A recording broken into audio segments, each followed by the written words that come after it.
You are, His parents, William Tyrell. His dad, oh, sorry. And this is his mom, Rosanna Tyrell. are you familiar with what he did today? We're familiar with what they said. We don't agree that that's right.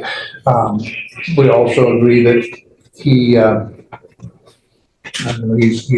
being held accountable for things that aren't really applicable in this case. You know, and he's I'm asking him not to use drugs or alcohol. I know. That's all I'm asking him to do. And he's constantly testing positive, and now he's taking a Whizzinator into the room. Well, That's wrong. it's wrong. Weird. And we don't He want. can be charged criminally for that. That's an offense in and of itself. Falsifying a drug test, it's a Class B misdemeanor. You're facing another 6 months in jail and or a $2,000 fine. What about, I mean, our concern and his concern is simple. This girl, I'm not, I know. no, we're not talking about the case. We're talking, what is the case? no, we're talking about the ability to remain clean and sober, first and foremost. We're not even talking about the case at this point. We're only talking about remaining clean and sober. He's repeatedly been unable to do that. And now he's trying to fool us. Well, he has an issue that we know. May I You say know. something, Ron? Okay. I think what needs to happen is I think the first thing you need to do is you need to talk to your lawyer before you make any statements. Yes, sir. The only thing I'm going to say is that I'm extremely upset, disappointed, and taking you into custody. You know, you've repeatedly failed to appear for court. You've repeatedly tested positive for a lot of substances, and now you're trying to fool us yet again. It's unacceptable, and there has to be accountability, and you need to accept that you can't continue to do what you're doing, Mr. Terrell. You're digging yourself into a hole that you cannot crawl out of. This monkey on your back will be there for the rest of your life, and if you don't get out of it now, you're going to be 70 years old with the continual on your back, in and out of custody. You're so messed up right now, you can barely open your eyes, man. Your Honor, And I don't know if you're enabling it or you're closing your eyes because of the love that you have as a father, but This might be the most raw moment yet. The judge isn't just angry, he's warning Tyrell about a lifetime of chaos. But listen to his tone, frustration mixed with concern. That's the line courts walk every day. Punishment versus compassion. Do you think this tough love will work? Or is Tyrell past the point of no return? He has severe ADHD and severe Tourette syndrome. And we put him in a recovery center, and we told them, we sent him the documentation. They told us every day they were getting the medication they ever did. Never did, until they finally refused to answer my phone calls because I kept calling him up what he needs to be on. I said, this ADHD medicine robs him of his chemicals and his dopamine chemicals in his brain. And he goes, he uses drugs to put them back. And I said, the Tourette's makes him not make good decisions. It's not a good combination. And they said, yes, that's the case in almost many drug addicts with ADHD. And they wouldn't fix it, right? And so I got pretty upset with him because he got out and he had a pill bottle that he got the day he got out. They had never given him any pills the entire time he was there for this thing. So I agree that it's a bad problem and a wrong problem, but I also agree it's not entirely his fault because he's got a chemical imbalance that nobody is addressing. And never has. He's had this since he was a young child. They've addressed his Tourette's, but they've never addressed the ADHD. And I didn't know until I spoke to a doctor a week ago, or a couple of weeks ago, before he went into the rehab. And the doctor said, they said, so he's got ADHD. And I said, yeah. And he says, does he have a problem with drugs? And I said, yeah. And he goes, why isn't he on Ritalin? And I go, what do you mean? He says, that's what Ritalin is for. And if he was speaking apparently from personal experience, so we tried to get him on Ritalin. They wouldn't do that because it's a substance itself. And they said that he could be abusing that substance. So we tried to get him on a secondary substance that's non-abusive. We had fought for weeks, months, and we can't. We finally got him a prescription just as he's now out and back in trouble. So I only beg that we don't want him on drugs, right? But we understand that maybe there's some underlying compassionate issues, right? I mean,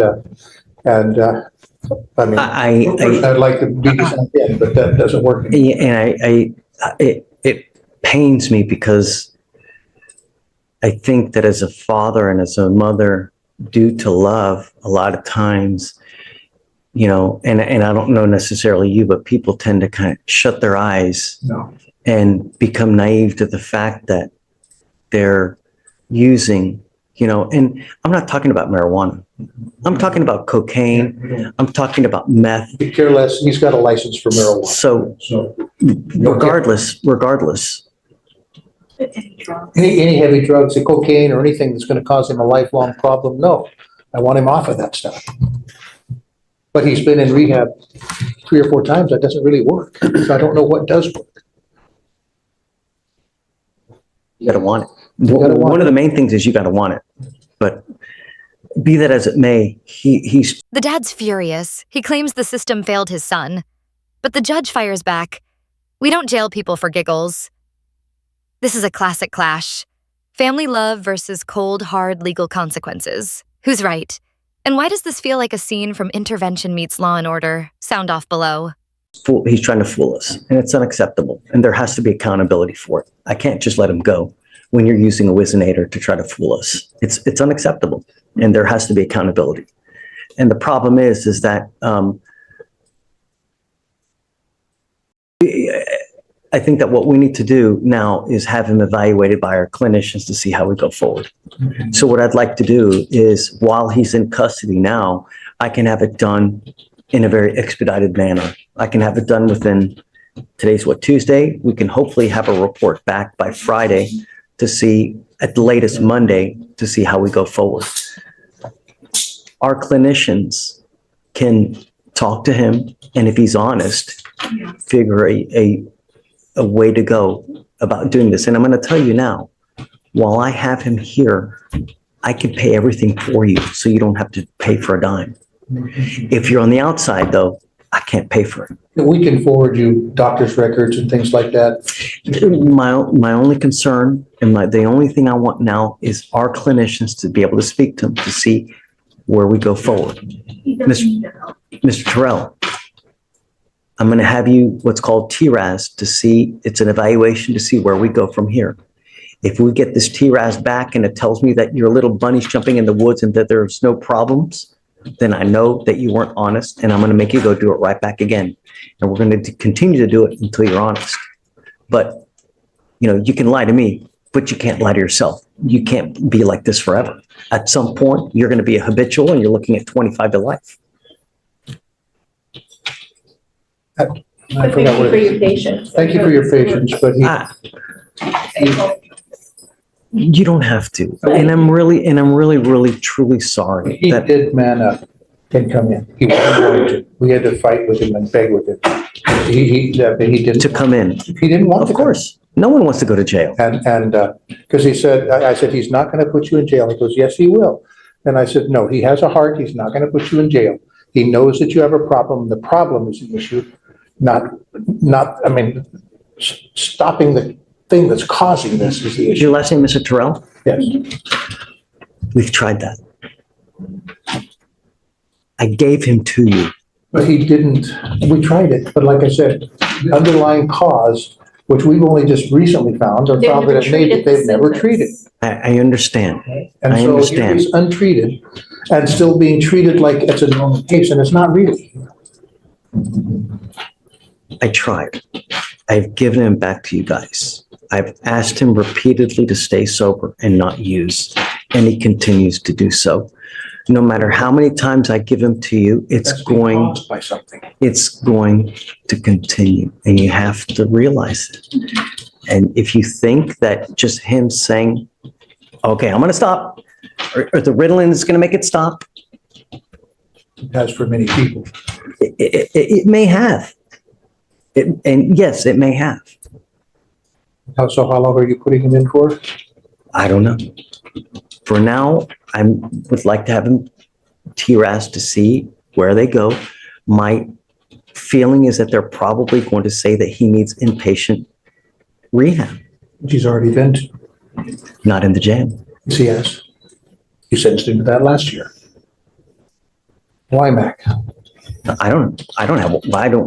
We didn't put him in WIMAC.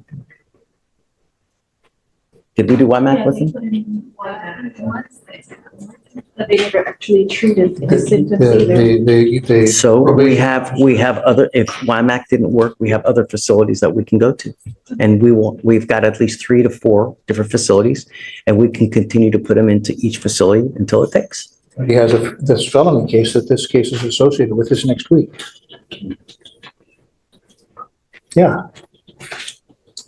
Of which So we're will they hoping, release we're hoping gets thrown out of court. We have also facilities as well to help treat as well. We both do, and we both have facilities. They have more resources than we do because there are more serious cases up there, so they have quite a bit of more resources. It does look like he went to WIMAC, but that's mainly to address like this criminal attitudes and thinking. Now, It was for drugs because he was on probation for drugs. That's why he was. No. What she's saying is that the program that he went to was supposed to address like this thinking, attitudes, and things. So now we're gonna assess him now that we know that he has mental health issues and as well as substance use problems. It went last time because of substance abuse. That was what the story. no, but she's saying no. She said no, but this time. Okay. Well, I think, Judge, they might be referring to the deferred was adjudicated based off of drug violations. He tested positive for many times for drugs. That's why his guilt was adjudicated in that case in this court. I think that may be what they're referring to. Yeah, it was because he was on probation for drugs. And they actually, put him in there. And then, when he came, he couldn't even get his lawyer when he came to court. He got a court-appointed lawyer when he had a lawyer. It was paid for. Twice. And it's very frustrating to us that he doesn't seem to be getting fair treatment. It seems like he's being held as an example and be given as an example and not being given fair treatment. And How is he not being given fair treatment? well, Tell me. I just really wanted, my wife is not going to be happy if I. Well, no, but it seems like you're blaming me for the situation, No, sir. What we're trying to say that he never got an assessment for the mental issues. And they were told over and over again.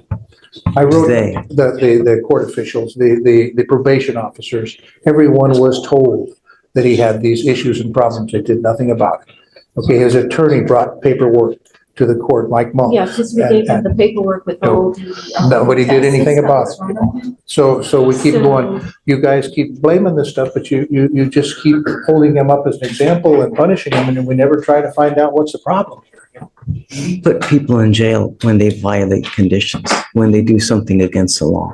We don't willy-nilly put people in jail for S and giggles. We don't do that here. So why is If there? someone has a true problem, then we give them the opportunity to try to do things on their own. When it becomes evident that they're unable to, that's when we try to step in. I don't do this out of hate. Outside of he, we know that he has a problem, but outside of that, like he has a felony charge, they aren't giving these bond requirements. And this misdemeanor court is giving these bond requirements when the felony court is not. So. I can't tell you what the felony court, I want to make sure that he's not using alcohol or drugs. It has nothing to do with this case. How do you know that? Judge, there are facts in this case that do indicate that there were crack pipes recovered from the defendant. And that's most likely why. How do you know that he's charged with a felony assault? He's charged with interference with emergency request for assistance. How do you know that the drugs and alcohol that are using did not impact this? Because he was sound asleep. All right, and she stuck a machete through his TV. Not the Okay, I know, we're not No, supposed to I talk mean, about it. I apologize. look. It just feels very wrong. I know that you see through the eyes of a loving father, and I'm not going to fault you for that. I get it. And I understand that. And I'm sorry. I really am. But I think that the best thing for him now is in a facility that he doesn't have access to drugs or alcohol. And I'm trying to do my best to keep him clean and sober. He tried to fool us now by using a Whizzinator. That's why he didn't want to come in here. He would rather be run, that's why he didn't want to come back. Okay, and you can't run forever, Mr. Terrell. I know, I tell, but. So it's better to man up and get it done now than to run forever and do some irreparable damage by taking something that you kill yourself, right? Because that's invariably what's going to happen. The dope that you're using, you're going to kill yourself. He can barely open his eyes, man. This boy, The judge drops the mic. He's slowly killing himself. This isn't just about court anymore. It's a life or death intervention. But here's the twist. The dad still thinks the system's unfair. Is this denial, devotion? And would you trust the state to save someone you love? Gut check time. I'm listening to everything you're saying, sir. you're so high right now, you can I'm not barely high. open your eyes. I'm not high at all, actually. I'm sober. So, I mean, you can. At this point, I'm already in handcuffs, so it really doesn't fucking matter what I say. No, he's not. I know, we've been with him for 2 days. And I'm going to ask you, just bear with me. I'm trying to do the best I can to keep him clean and sober so he doesn't pick up new cases. You haven't revoked his bond, is what he's asking. Yes, I'm revoking his bond. I'm setting it at 20,004 right now. But if you bond him out, that's your choice. But I'm going to continue with the same things that I'm doing. And I'm now going to have him come twice a week to test with me. And the next time he tests positive, and I don't care what it is, the bond is going to end up even higher than it is. And at some point, we're going to address the issue. But I'm not going to continue to let you use drugs while you're out there in the free world. That's it. Huh? Yeah. Well, the first thing we have to do is we have to evaluate to see which one is the best one. They have mental health caseloads. They have the first thing that needs to happen is we have to have him evaluated, speak to a clinician. They can tell us which the best path to go forward. They may say he needs intensive outpatient treatment. They may say he needs SATF, which is an inpatient facility. I don't know until we have him evaluated. But understand, I like your son. I want the best for him.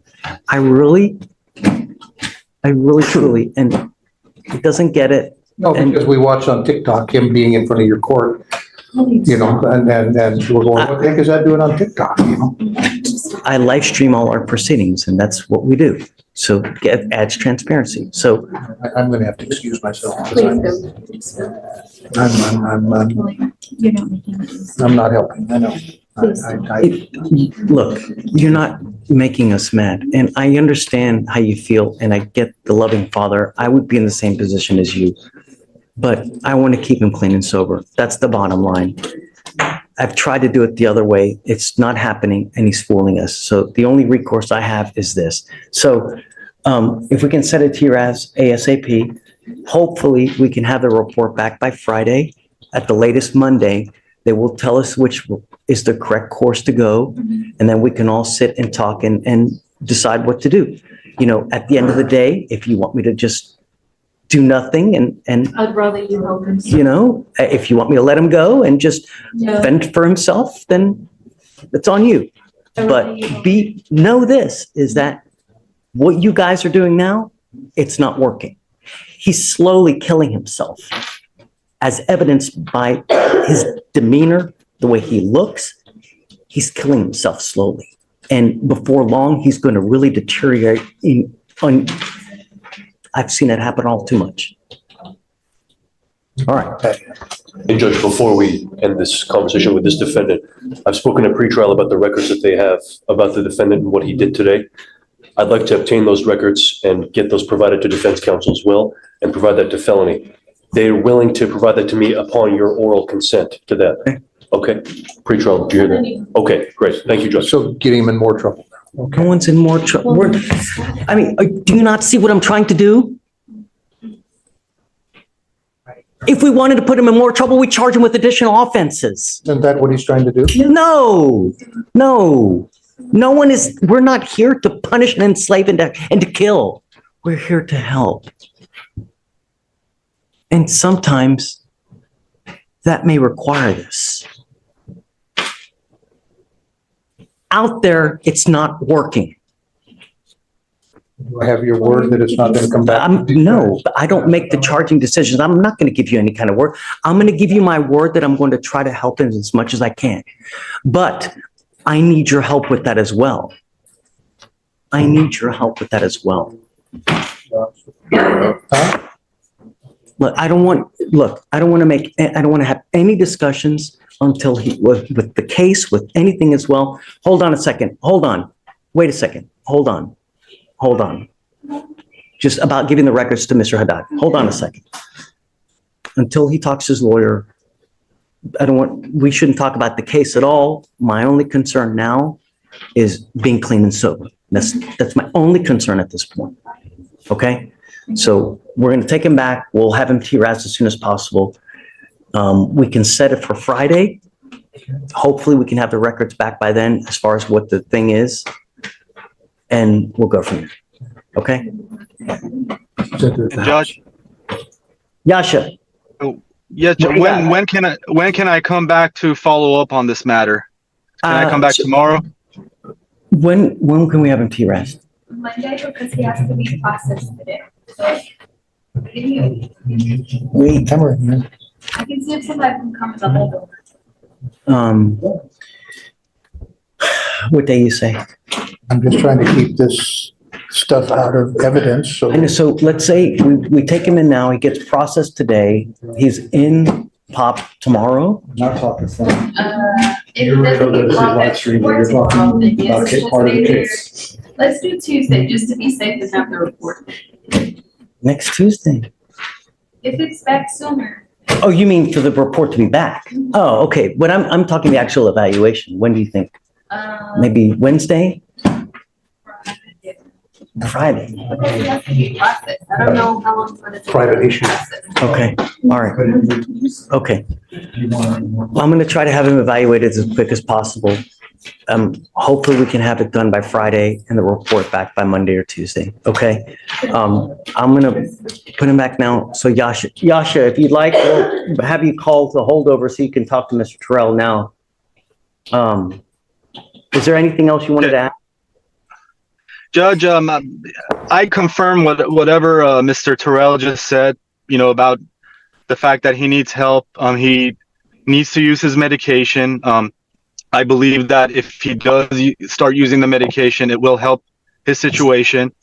I don't think jail time or incarceration is the solution. I really think that he needs help with his medication and some sort of rehab to get out of the situation he is in right now. I am actively working on both cases, the misdemeanor and the felony. I have provided some evidence to the felony prosecutors about the situation, and I'll keep checking back with them. If I have to go every day, I will. Okay, and I trust that you will, Yasha, but unfortunately, due to him bringing a Whizzinator into the drug testing room to try to, fool us, it's unacceptable. And I'm going to revoke his bond because of it. We're going to keep him. We'll try to have him, TRAS as quick as possible to see how we go forward. Yes, and let's get him TRAS, and then I will look at the report and I will discuss it with him and his family, okay? Look, at a minimum, the TRAS will tell us which way they believe is the best course of action. I will leave it to you guys to decide whether you want to do it or not. If you don't want to do it, if you just want to, let him out and fend for himself, it's up to you guys. I will offer my services to you for free. If you want it, it's available to you. If you don't want it, then it's on you guys. Thank you so much. Okay? You need to take pills. Let's not talk about everything now. That's just, See for me? Judge, did you say well, what? hold on. Yeah, Yes, I sir. want to know what, Yes, Judge. do you want everything? Is it, why do you want all that? So, Judge, that's, To further charge? I'm not going to personally charge Judge, but I think that the state has a right to know about this if he's violating bond conditions for our purposes. I don't know what it's going to be used for yet, but I think that the state and defense have a right to have this information, Judge. No, no, I'm not, no. I know, I don't want, because I don't want to add further fuel to the fire and damage, you know, I don't think it's fair. I don't, you know. How is I that don't- not, Judge? He's violating your conditions and. And he's going in there now. I understand, but you don't think that the state has a right to this information? I don't know. Let me look into it. Let me, I'll get back to you on Yes, it. Judge. And I I'll get don't back want to to you. disrespect the court. I defer to your judgment. I understand. I believe that. Let me talk about it and then I'll get back to you Yes, Judge. tomorrow. Okay. And we'll talk about it. You file a written motion. Sure. Okay. Yeah. Okay. Yes, Judge. Yes, Judge. Judge, do you want me to stop by tomorrow? Yes, stop by and we'll talk about it as well. Okay? Okay, and I will contact Mr. Terrell. Thank you. Okay.